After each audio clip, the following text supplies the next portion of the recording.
You want to buy a casino. Find a building, hire the dealers, watch the money come in. Simple enough concept. Here is the strange part. A casino is the only legal business on earth where math guarantees you a profit on every single dollar that walks through the door.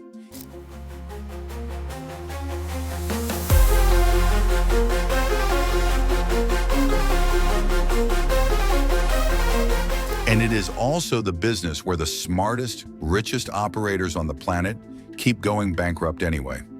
By the end of this video, you will know exactly how both of those things are true at the same time. Let's start with what you are actually buying. Casinos come in three sizes, and they are three completely different businesses. A small regional casino in Colorado costs $2 to $5 million. You get a few dozen slot machines, a couple of tables, a bar, and a parking lot full of locals showing up on the first of every month to lose their grocery money. Recession-proof, unglamorous, honest. A mid-sized property runs you $500 million to $1 billion. Think Borgata in Atlantic City, which opened in 2003 for $1.1 billion. Real hotel, real restaurants, customers driving in from neighboring states. Then there is the Vegas Strip, where the numbers stop making emotional sense. The Cosmopolitan opened in 2010 for $3.9 billion. Still the most expensive resort ever built on the Strip. And the building is just the beginning. Two costs nobody warns you about. First, the license. In Vegas, around $770,000 a year. In New York, just submitting the application costs $20 to $50 million with no guarantee of approval. You are buying a lottery ticket where the prize is permission to spend a few more billion. Second, geopolitics. Macau in southern China is the largest casino market on earth. $28 billion in 2024, more than 3 times the entire Vegas Strip combined. But the Macau government issues exactly 6 concessions for the whole city. Miss the bidding cycle and you wait until 2032? Or you could try North Korea. Kim Jong-un is currently looking for an investor to finish the Rugyong Hotel in Pyongyang. A 105-floor building they started in 1987 and somehow have not completed in 38 years. Finance the interior, you get the casino license. Estimated cost, another $2 billion on top of the $750 million already buried in the concrete. Even the most isolated dictatorship on earth understands that a casino is just a foreign currency vacuum with a roof on it. Now the question that actually matters, where does the money come from? Every game in a casino is mathematically rigged, not in a cheating sense. The cards are real, the wheel is honest, the dice are clean. It is the rules that are rigged. The structure of every single game guarantees the casino wins more than the player over time, always without exception.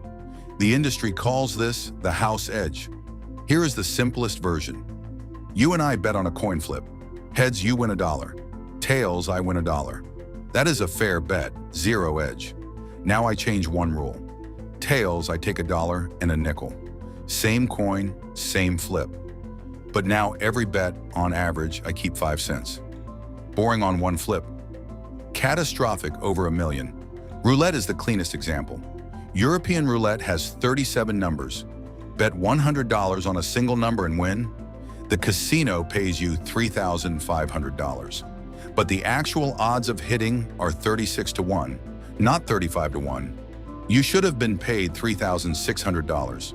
That missing $100 is the house's cut on a single spin. Multiply it by 1,000 players a day for 30 years. Now look at American roulette. Same wheel, same payouts, except they added one extra slot. The double zero. One additional pocket doubled the house edge from 2.7% to 5.26%. The player sitting at the table cannot tell the difference. The math notices every single time. But roulette is not where the money lives. The real story is slots. Slot machines run a house edge of 5 to 15%. And here is the part that genuinely breaks people's brains. The cheaper the machine, the higher the edge. Penny slots, the ones grandma feeds her, change into all afternoon, run at 12 to 15%. Per dollar wagered, grandma is statistically the most profitable customer in the entire building. She is giving the casino 30 times more than a millionaire playing blackjack at the high-limit table, where the edge is just 0.5%. In 2024, slot machines alone brought the Vegas Strip $4.9 billion, more than every table game combined. Think about that the next time someone tells you they have a system for blackjack. Now, the architecture. You have probably been inside a casino. Notice anything missing? No windows, no clocks. The carpet patterns are specifically designed to push your eyes upward toward the machines. The path from any table to any exit deliberately passes 10 more rows of slots in case you have anything left. The industry calls this engineered immersion. The goal is not to win your money once. The goal is to keep you inside with no time reference until the math has had enough time to do its work. And then there is the most surgically effective customer retention system ever designed in any industry, the Player's Club card. They offer you a free card at the door. Insert it into the slots, hand it to the dealer, and from that moment, every bet you make is tracked. From that data, the casino calculates your theoretical loss. Bet $10,000 over an evening at a 5% edge. Your theoretical loss is $500. The casino gives you back 5 to 10% of that number. Free dinner, free hotel room, free drinks. In 2024, Vegas Strip casinos gave away $4.4 billion in comps. They did not lose that money. They invested it. Every free room is a calculated expense to keep you in the building, so the math has more time to work. At the very top of this pyramid sit the whales. Roughly 0.1% of all casino customers account for over 25% of total revenue. 1 in 1,000 customers generates a quarter of the entire industry's money. Dana White placed $25,000 per hand at blackjack, won $2 million one weekend at the Palms, came back and won another $1.6 million. The Palms banned him. Caesars and Bellagio still let him play. Why? Because the math always wins eventually, and the whale always comes back. A casino will fly a whale on a private jet from anywhere in the world, put them in the penthouse for free, send a Michelin-starred chef to their suite. Spending $500,000 to host someone for a weekend is rational when their expected loss is $10 million. The whole revenue model in one sentence. House edge multiplied by volume, multiplied by time, multiplied by repeat visits. Every single thing in the building exists to maximize one of those 4 numbers. So with all of this, guaranteed math, billions in revenue, customers architecturally engineered to lose, why do casino owners go bankrupt? Everything else. Out of every dollar of gaming revenue, 70 to 80 cents is gone before you see anything. A typical strip casino runs on a 25 to 33% net margin. Out of $1 billion in revenue, you keep around $250 to $330 million. The rest disappears into payroll.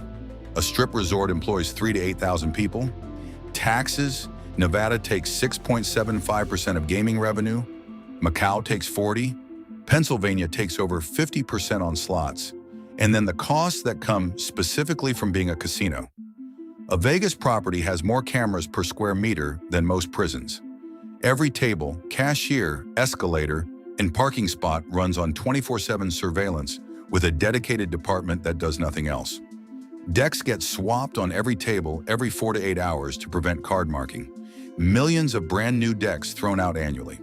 The Bellagio keeps over $150 million in physical cash on site at all times. And the insurance alone costs millions. Drinks flow constantly, not out of generosity, but because a slightly drunk gambler bets bigger and stays longer. And drunk gamblers fall, fight, and lose money they later decide was somebody else's fault. Which is why casinos get sued more often than doctors and pay liability premiums that grow every year. The math gives you a guaranteed top line. Everything below it is a fist fight.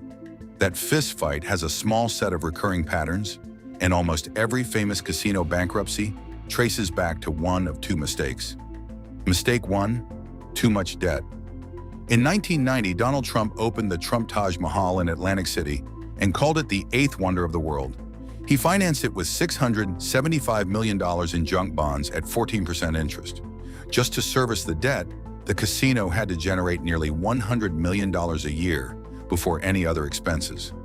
6 months after opening, it missed its first bond payment.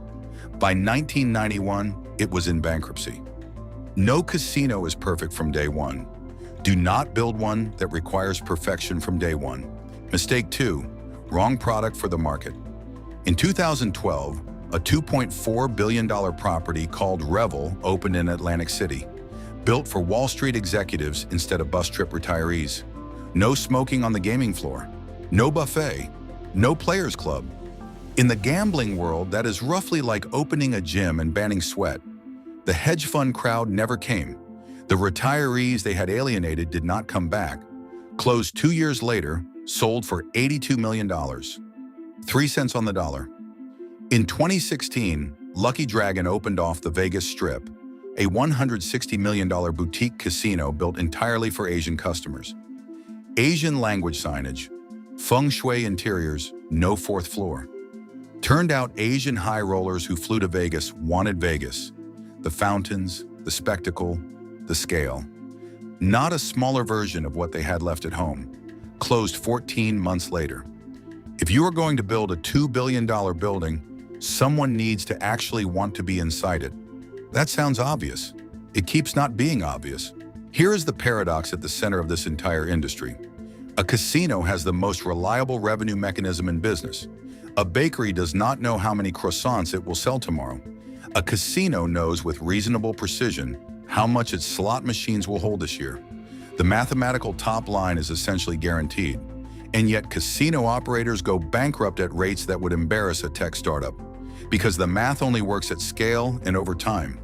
The house edge is fixed. You cannot raise it during a bad quarter, which means everything outside the math has to also work. The debt structure, the operating costs, the regulatory environment, the timing of the build, the accuracy of your read on who your customer actually is. The mathematical floor is bulletproof. Everything you build on top of it is not. 2 real scenarios to close with.